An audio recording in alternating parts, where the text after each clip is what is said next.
नमस्कार, जय हिंद। एक बार फिर आप सबका स्वागत है। महाराष्ट्र के विधानसभा चुनाव में वोट जिहाद का मुद्दा बहुत गर्म है। तरह तरह के बयान आ रहे हैं वोट जिहाद पर। एक तरफ वोट जिहाद है, एक तरफ है धर्म युद्ध। जिधर मौलाना और जो एनजीओस हैं वो वोट जिहाद की बात कर रहे हैं, तो दूसरी तरफ भाजपा के नेता धर्म युद्ध की बात कर रहे हैं। तो वीडियो आगे बढ़ाने से पहले चैनल को सब्सक्राइब कर लें, बेल आइकन दबाएं और वीडियो को ज़्यादा से ज़्यादा लाइक और शेयर करें।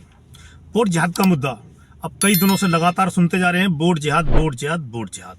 और महाराष्ट्र में इसकी बहुत ही चर्चा है कि वोट जिहाद हो रहा है। मैं सबसे पहले आपको बताऊं कि वोट जिहाद, इसका आविष्कार किसने किया था। इसका आविष्कार हुआ था सन 2022 में उत्तर प्रदेश के विधानसभा चुनाव में।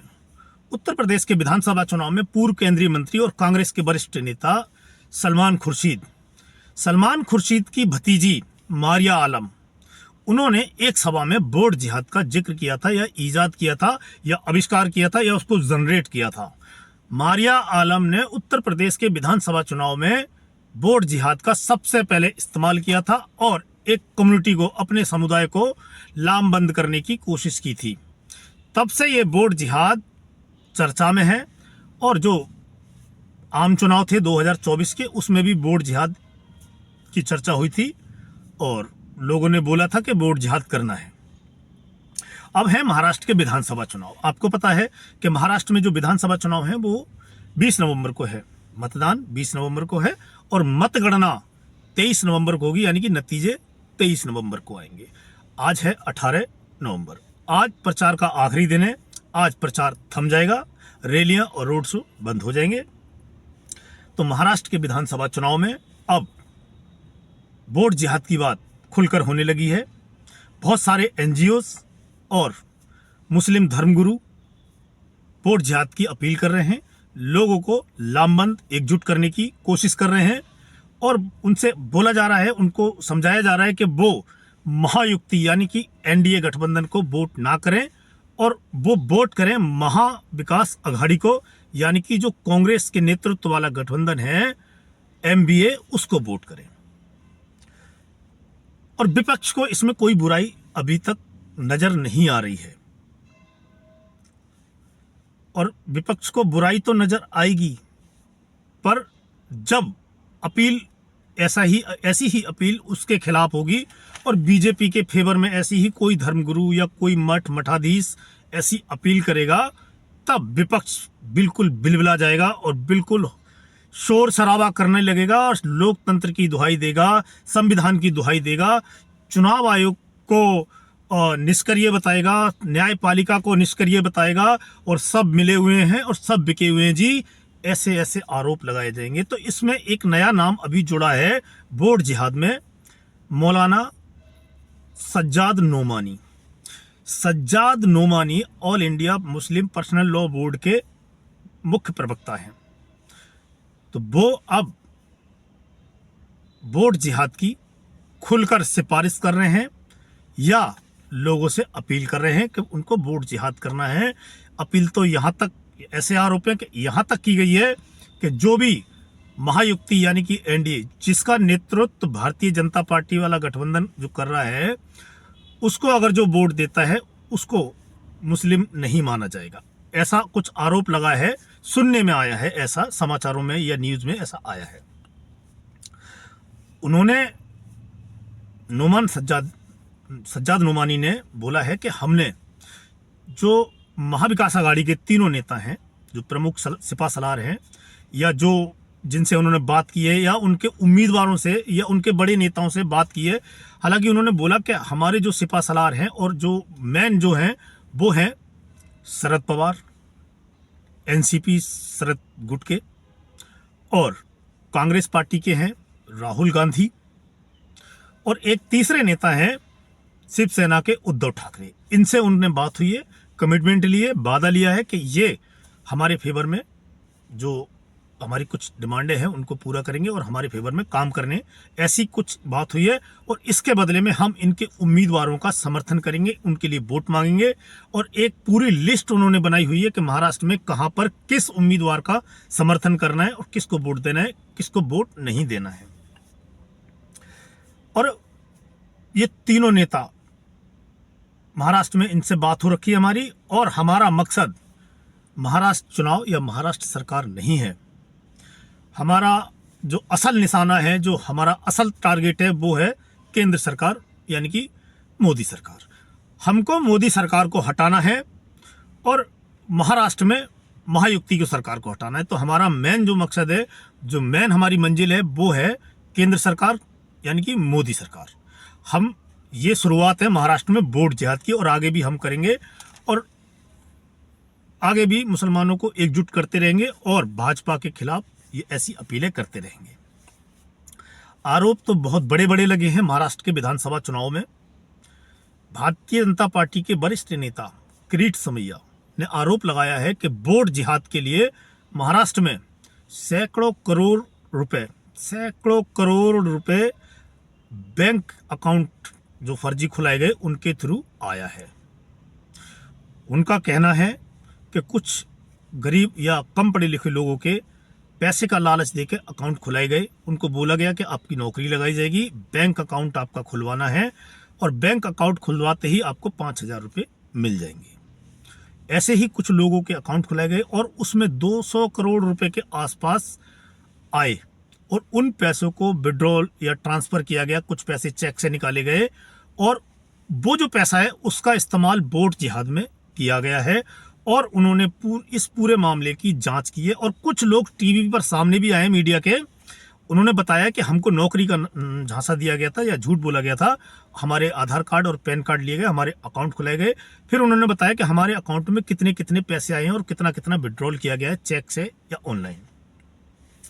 इससे पहले महाराष्ट्र का जो उलेमा बोर्ड है और मराठा मुस्लिम सेवा संघ, इसके जैसे कुछ और एनजीओ जो मुस्लिम समाज के लिए काम करते हैं, लगभग 100 एनजीओ के आसपास, 180 एनजीओ के आसपास बताए जा रहे हैं कि वो इस समय भारतीय जनता पार्टी और महायुति के खिलाफ और महाविकास आघाड़ी के फेवर में लोगों को एकजुट कर रहे हैं। गली गली में जाके, घर घर में जाके पर्चे बांटे जा रहे हैं।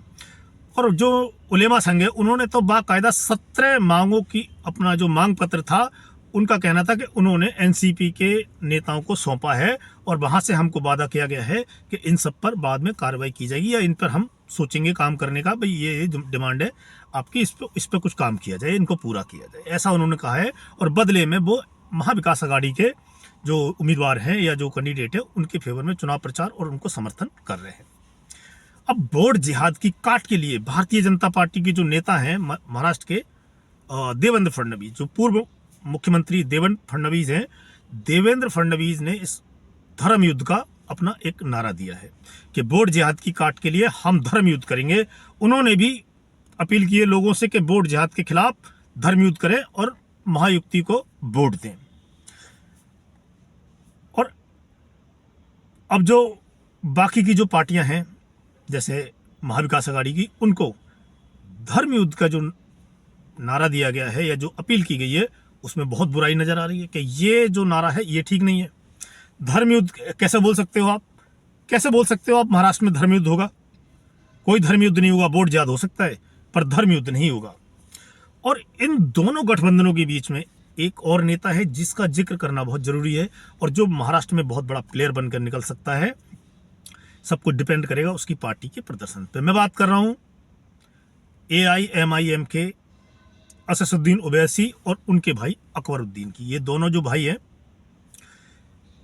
ये खुलकर देवेंद्र फडणवीस का जो नारा है धर्म युद्ध का कि वोट जिहाद के खिलाफ हम धर्म युद्ध करेंगे, उसके खिलाफ ये अपनी सभाओं में बोल रहे हैं कि चुनाव आयोग ने आंखें मूंद ली हैं, हमारा जो कोर्ट है या जो हमारे सुप्रीम कोर्ट या हाई कोर्ट है उन्होंने आंखें बंद करी हैं और ये जो धर्म युद्ध का नारा दिया गया है इस पर कार्रवाई होनी चाहिए और इस पर रोक लगाई जानी चाहिए। बात जब वोट जिहाद की आती है तो ओवैसी बंधु इससे मुकर जाते हैं कि ऐसा कुछ भी नहीं चल रहा है। महाराष्ट्र में ऐसा कुछ नारा नहीं है, ऐसा कुछ नहीं बोला जा रहा है कि धर्म युद्ध करना है या नहीं करना है, कुछ नहीं है। ये सब मनगढ़ंत बातें हैं। ये वही लोग हैं जिनको बटोगे तो कटोगे से प्रॉब्लम है, ये जो नारा है योगी आदित्यनाथ का कि बटोगे तो कटोगे, इससे प्रॉब्लम है, पर सरतन से जुदा इस पर कोई आपत्ति नहीं, कोई प्रॉब्लम नहीं है। और खुद ओवैसी बंधु अपनी सभाओं में इनडायरेक्ट, या कहें कि भाई सीधा सीधा नहीं, इनडायरेक्ट बोल रहे हैं। जो एक विवादित बयान था अकबरुद्दीन ओवैसी का कुछ साल पहले, 15 मिनट के लिए पुलिस हटा लो, तो वो जो 15 मिनट वाली धमकी है वो आज भी ओवैसी बंधु इनडायरेक्ट, कुछ पूरा सेंटेंस नहीं बोलते हैं, वो सिर्फ 15 मिनट बोलते हैं। और 15 मिनट मतलब सामने जो भीड़ बैठी है एक खास समुदाय की, वो समझ जाती है कि ये क्या कहना चाह रहे हैं। और जैसे ही वो 15 मिनट बोलते हैं, बहुत तेज एक शोर उभरता है, एक आवाज़ आती है बहुत तेज, और लोग समझ जाते हैं कि ओवैसी बंधु क्या कहना चाहते हैं। ये जो सब हो रहा है ना, इसमें ओवैसी बंधु को कोई प्रॉब्लम नहीं है कि वो जो कर रहे हैं वो बिल्कुल संविधान के दायरे में है और लोकतंत्र के दायरे में है। वो जो 15 मिनट वाली धमकी जो बार बार हिंदुओं को याद दिलाई जा रही है, उसमें कोई बुराई नहीं है। मैंने आपको बताया उलेमा काउंसिल और मराठा मुस्लिम संघ, सज्जाद नोमानी और ओवैसी बंधु,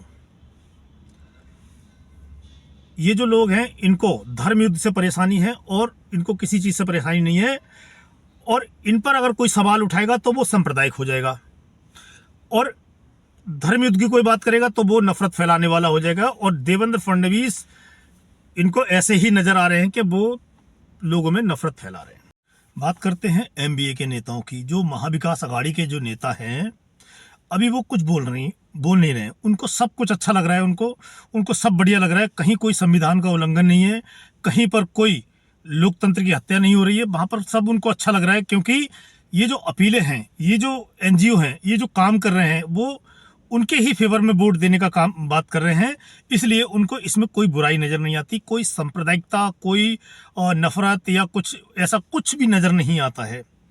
महायुक्ति को प्रॉब्लम होती अगर ये ही नारे या ये ऐसे ही कुछ जो अपील हैं, या जो लोगों से ऐसा ही बोला जाता है, या कोई जो बहुसंख्यक समाज है उसके जो मठ हैं या जो चारों शंकराचार्य हैं, वो अगर ऐसी कोई अपील करते लोगों से कि आपको भारतीय जनता पार्टी के नेतृत्व वाला जो गठबंधन है एनडीए, या जिसको महायुक्ति बोलते हैं, उसको वोट करना है, और जो सामने वाला गठबंधन है जो महाविकास अघाड़ी, उसको आपने वोट नहीं करना है, ये हमारे लिए ठीक नहीं है, और हम जो वोट देना है हमको महायुक्ति को देना है, और यही धर्म युद्ध है हमारा, और जो भी इसको वोट नहीं देगा वो धर्म के खिलाफ है।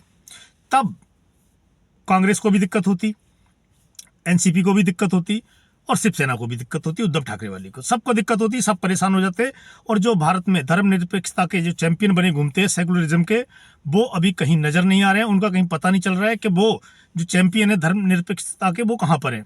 और जो बुद्धिजीवी हैं, जो बात बात पे हो हल्ला मचाते हैं, अवार्ड वापसी गैंग है, और जो बोलते हैं कि भाजपा नफरत फैलाती है और धर्म के अंदर राजनीति को लेकर आती है, उनमें से कोई भी नेता अभी सामने आने को तैयार नहीं है। या जो और भी लोग हैं जो बड़े बड़े अपने आप को बुद्धिजीवी समझते हैं, वो भी सामने आने को तैयार नहीं है।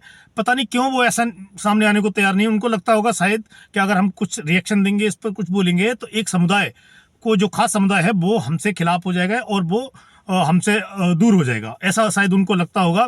बाकी बात करते हैं उनकी, जो अपनी हर चुनावी सभा में हर जगह जाके अपनी जेब से संविधान की एक कॉपी निकाल कर दिखाते हैं और बोलते हैं कि इसकी हमें रक्षा करना है। अब अगर जो मुस्लिम संगठन है, या जो एनजीओ हैं, या जो मौलाना हैं, मौलवी हैं, वो अगर, या जो मुस्लिम धर्मगुरु, अगर वो ऐसी अपीलें कर रहे हैं और ऐसे बोल रहे हैं कि भाई धर्म, ये हमारे लिए वोट जिहाद है, तब तो उनको बुराई नजर आती है। और वहीं देवेंद्र फडणवीस अगर ये बोलते हैं कि वोट जिहाद का मुकाबला करना है हमको धर्म युद्ध से, तब उनको इसमें नफरत नजर आती है, और इसमें सेकुलरिज्म खतरे में नजर आता है, भारत का संविधान खतरे में नजर आता है, लोकतंत्र खतरे में नजर आता है, हर जगह नजर आता है। उत्तर प्रदेश के जो पूर्व मुख्यमंत्री हैं, समाजवादी पार्टी के नेता अखिलेश यादव, उनको अभी कोई बुराई नजर नहीं आ रही है। अगर उनके ही खिलाफ उत्तर प्रदेश में ऐसा कुछ हो जाए, और साधु संत, भारत में बहुत बड़े बड़े साधु संत हैं, और जो मठाधीश है, या जो हमारे शंकराचार्य है, और उनके लाखों लाखों करोड़ों में फॉलोअर्स है, और अगर वो ऐसा करने लग जाए तो विपक्ष की दुकान बंद हो सकती है राजनीति की, और विपक्ष को तब सब कुछ नजर आएगा कि ये संविधान के खिलाफ है और ऐसा नहीं करना चाहिए।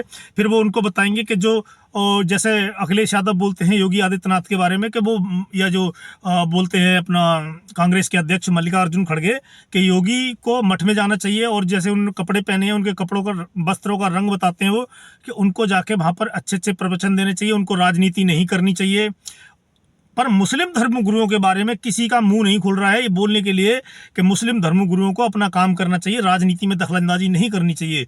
पर हिंदू धर्मगुरुओं के बारे में ऐसा ऐसा बोलते हैं वो, चाहे अखिलेश यादव हो और चाहे वो अपना ये मल्लिकार्जुन खड़गे हों, ये बताते हैं कि भाई जो मठाधीश हैं या जो शंकराचार्य हैं उनको राजनीति से दूर रहना चाहिए। पर वो बोलते तब जब वो बीजेपी या दूसरे पक्ष के फेवर में अपील करते हैं या उनकी तरफ से मांग करते हैं।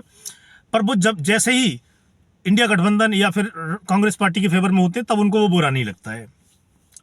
अब देखते हैं कि ये जो मुद्दा है धर्मयुद्ध वर्सेस बोर्ड जिहाद, ये सिर्फ राजनीति के मंचों तक सीमित रहता है या धरातल पर भी इसका कोई असर पड़ता है, और ये कितना असर डालता है महाराष्ट्र की राजनीति में और महाराष्ट्र के विधानसभा चुनावों में, और जो अकबरुद्दीन ओवैसी और असदुद्दीन ओवैसी हैं उनकी पार्टी कितनी सीटें ले पाती है, कितने % वोट उसको मिलते हैं, क्या महायुक्ति वापस आ पाएगी सत्ता में, या फिर महाविकास आघाड़ी का वनवास खत्म होगा और फिर से वो सत्ता में आएगी।